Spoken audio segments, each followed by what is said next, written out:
This first example says East Side Middle School conducted a survey of randomly selected 6th graders to determine which elective they were most likely to participate in. The results are shown in the table. A asks how many students were surveyed. That's asking for the total. And to find the total, we're just going to add all the pieces together. So we've got 14 in Spanish, plus 20 in theater, plus 6 in art, gives us a total of 40 students surveyed. Then it asks what percentage of students surveyed selected Spanish as their elective of choice. Anytime it's asking you for percent or percentage, your brain should automatically be thinking x over 100. And if we're finding the percent that chose Spanish, then that's going to be equal to the number of students who chose Spanish, which was 14, over the total number of students surveyed, which was 40.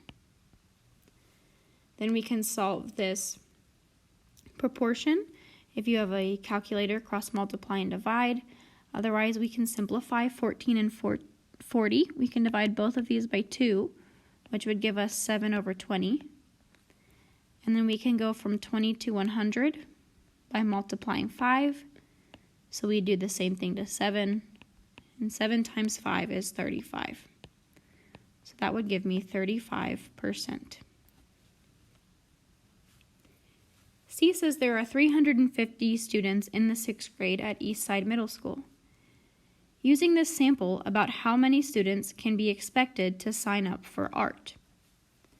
So we know the sample that we used to get this information. And if we're looking for art, then we know that there are 6 students and the total sampled was 40.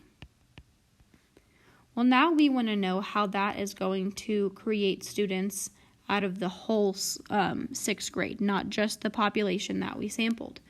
So that's going to be equal to x over the new total, which is 350.